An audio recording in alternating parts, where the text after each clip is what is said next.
ధన్యవాదాలు అధ్యక్ష.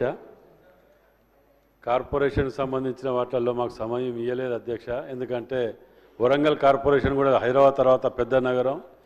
ఒక 2 నిమిషాలు మాకు కొంచెం ఎక్కువనే సమయం ఇవ్వాల్సిందిగా కోరుతున్నాను అధ్యక్ష. GO number 109 90% interest on property tax మీద ఒక హైదరాబాద్ మట్కే ఇచ్చింది అధ్యక్ష. దీని వరంగల్ జిల్లా కార్పొరేషన్ కూడా ఇస్తే మాకు చాలా ఇస్తే బాగుంటుంది అధ్యక్ష. మొత్తం రాష్ట్ర వ్యాప్తంగా ఇస్తే ఇంకా చాలా సంతోషం అధ్యక్ష.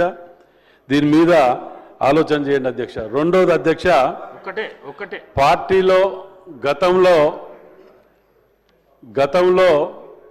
10 సంవత్సర కాలంలో అధ్యక్ష ఎన్నో కేసులు భయంకరమైన మా మీద కేసులు పెట్టి వేధించిన సందర్భాలు మనం టీవీలలో పేపర్లలో చూసినాం అధ్యక్ష.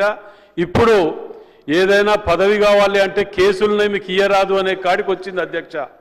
మరి కాంగ్రెస్ పార్టీ కార్యకర్తలని వేధించి కేసులు పెట్టిన వాటి మీద ఉత్తుత్తగా కావాలని పెట్టిన కేసులని వాటిని తీసివేయవలసిందిగా నేను ముఖ్యమంత్రి గారికి మీ ద్వారా విజ్ఞప్తి చేస్తున్నా అధ్యక్ష.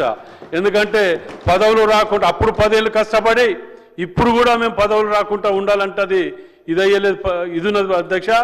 ఎవరి మీదో ఎందుకు అధ్యక్ష, నా మీదే మర్డర్ కేసులు పెట్టి భగవంతుడి దయ వలన నేను కోర్టుకు పోవటం వల్ల తీసేసింది, కానీ లేకపోతే నాలాంటి వాళ్ళ మీద కూడా పెట్టి వేధించిన సందర్భాలని అధ్యక్ష.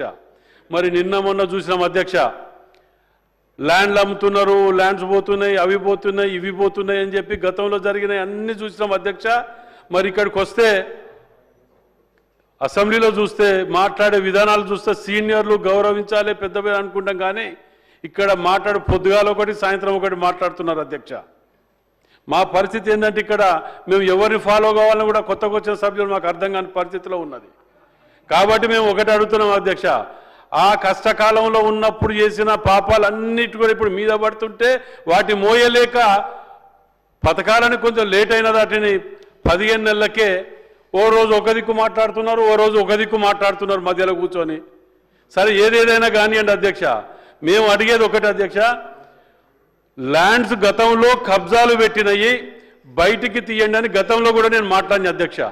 మీ ద్వారా నేను విజ్ఞప్తి చేస్తున్నా, పార్టీ కార్యాలయాల కోసమో కబ్జాలు పెట్టి 10 ఏళ్లకెళ్ళి 8 నుంచి 9 ఏళ్లకెళ్ళి సుమారు హౌస్ ట్యాక్స్ కూడా కట్టకుండా ఆక్యుపై చేసుకొని ఇల్లీగల్గా ఇంటి నెంబర్ లేదు, కరెంటుకు ఇది లేదు, ఏది లేకుండా కబ్జాలు పెట్టి ఇప్పుడంటే ల్యాండ్స్ అమ్ముతాను గవర్నమెంట్ చేసిన అప్పులకు గిప్పులకు కట్టడానికో ప్రభుత్వానికి ఉపయోగపడే విధంగా ఏదో చేద్దామని మా ముఖ్యమంత్రి రేవంత్ రెడ్డి గారు చేస్తుంటే దాన్ని తప్పులో చూపించుకుంటూ కబ్జాలు పెట్టినవి చేస్తే చాలదు అధ్యక్ష. ఇప్పుడు ఈ అప్పులు క్లియర్ అయితే అన్ని కబ్జాలు ఉన్నాయి, వాటిని బయటికి తీయమని అడుగుతున్నాం అధ్యక్ష. మేము మీ ద్వారా ఎంత భయంకరమైన నిజాలు ఉన్నాయంటే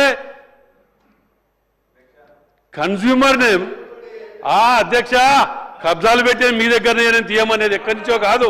మేమేం అడిగేది ఒకటి అధ్యక్ష, consumer name BRS, father name TRS. ఇదేంది అధ్యక్ష, ఇన్ని పెట్టినాయి ఎంక్వైరీ చేసి తీయమంటే ఎందుకు తీయలేకపోతాండ్రు? ఎందుకు 0 ఓవర్ అని అడుగుతున్నాం? 0 ఓవర్లు అన్నిటికీ అడగవచ్చు, ఆ మాత్రం తెలియకపోతే ఎట్లా అధ్యక్ష? మేము అడిగేది ఒకటి అధ్యక్ష, ఈ కబ్జాలు పెట్టిన వాటిని బయటికి తీయమంటున్నాం. మూడోది అధ్యక్ష మాకు అందుకే అధ్యక్ష కంక్లూడ్ చేస్తా 2 నిమిషాలు అధ్యక్ష. మాకు అందుకే 125 ఏళ్ల చరిత్ర ఉన్నది కాంగ్రెస్ పార్టీకి. ఇన్నేళ్ళు ఏం చేసిండు అంటున్నారు. మాకు పేపర్ లేదు, ఛానల్ లేదు. మేము ఇట్లా కబ్జాలు పెడితే మేము పేపర్లు ఛానళ్ళు పెట్టుకుంటాం అధ్యక్ష. మా కర్మాది, మేము ఆ పనులు చేయలే. ఇంకోటి అధ్యక్ష, అందుకే అధ్యక్ష నిన్న మొన్న వచ్చిన పార్టీలకు కూడా ఇవన్నీ ఉన్నాయి, పేపర్లు ఛానళ్ళు. మాకు లేదు అంటే మా దౌర్భాగ్యం అది. మేము ఇంకొకటి అడుగుతాను అధ్యక్ష, ఈ బెట్టింగ్స్ యాప్స్ కానివ్వండి, వరంగల్లో చిట్ ఫండ్స్ కానివ్వండి, రాష్ట్ర వ్యాప్తంగా ఉన్న చిట్ ఫండ్స్ కానివ్వండి, గత ప్రభుత్వంలో వెలిసినటువంటి దుకాణాలు కానివ్వండి, వాటిని రూపుమాపటానికి చర్యలు తీసుకుంటున్నారు. కానీ ఇంకా డెప్త్గా తీసుకోవాల్సిన అవసరం ఉన్నది అధ్యక్ష. ఎన్నో కుటుంబాలు ఎన్నో ఆత్మహత్యలు చేసుకుంటాను అధ్యక్ష. వాటి మీద వీళ్ళందరూ మళ్ళీ వీళ్ళే మాట్లాడతారు, వీళ్ళే చేస్తారు. బొంగులే పెద్దగా ఉన్నాయి అంటాడు, జాగలు పెద్దగా ఉన్నాయి. ఆయనకే ఉన్నాయి, ఆడ మాకెక్కడనే అధ్యక్ష.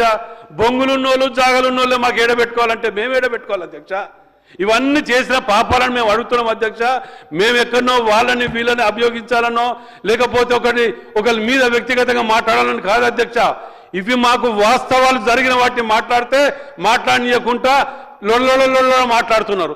అదే మేము మాట్లాడినప్పుడు కామ్గా కూర్చోలే, వాళ్ళు మాట్లాడినప్పుడు ఈయన ఓపిక లేదు. మీకేదో ఉంటే ఒక్కటి అధ్యక్ష, ఇప్పుడు నేను చెప్పింది అట్లే.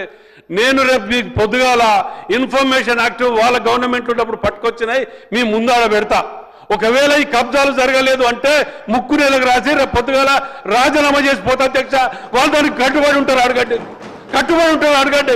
దానికి జవాబు దొరకదు. నేను లాస్ట్ టైం కూడా అడిగిన అధ్యక్ష, లాస్ట్ టైం కూడా నాకు ఇక్కడికి వెళ్ళి ఇంకా మా రెవెన్యూ మినిస్టర్ కానీ ఇక్కడ కానీ ఇంకా నాకు దీని మీద ఏమంటారంటే మేము ఏదైనా తీసుకుంటే సింపతి పొందుతారు వాళ్ళు, ఇంకేదో పొందుతారు, ఇంకెన్ని రోజులు భయపడతాం అధ్యక్ష. దయచేసి మేము ఇప్పుడు అడిగిన వాటిని ఏదో ఇది కాకుండా వీటి మీద గవర్నమెంట్ కబ్జా తీసుకోవాలి, పొజిషన్ తీసుకోవాలి, లేదా వాటిని డిస్పెటల్ చేయాలి. వీళ్ళు ఏదో ఇది చేస్తారు అది చేస్తారని భయపడుకుంటూ ఉంటే మా మీద పెట్టిన కేసులకు ఫైనల్ కంక్లూడ్ చేస్తాను అయ్య గారు. మేమేమంటాను అయ్య గారు, మాకు మా మీద పెట్టిన సరిగ్గా మైకిస్తే ఏం మాట్లాడో తెలియదు, ఓ కొడతా అంటాడు. మేము అడిగేది ఒకటే గారు. మరి ఇప్పుడు ఏంటిదన్నా ఇప్పుడు మేము మాట్లాడుతుంటే ఇది మేము ఒకటే అడుగుతున్నాం అధ్యక్ష, మీ ద్వారా మేము ఒకటే అడుగుతున్నాం. ఈ కబ్జాలు పెట్టినవి ఎప్పటిలోగా తీసుకుంటారు, ఎప్పటిలోగా ఆక్యుపై చేసుకుంటారు? రెండోది వాటి మీద చర్యలు ఎప్పుడు తీసుకుంటారు? లేదంటారా రేపు పొద్దుగాల మీకు డాక్యుమెంట్ సబ్మిట్ చేస్తా with evidences with information act వాళ్ళ గవర్నమెంట్కి దాని మీద యాక్షన్ తీసుకోమని చెప్తున్నాను. హరీష్ బాబు, డాక్టర్ పాల్వాయి మేడం. గౌరవ స్పీకర్ గారు, సభ్యులు చెప్పిన విషయాలన్నీ కూడా నోట్ చేసుకోవడం. ధన్యవాదాలు అధ్యక్ష.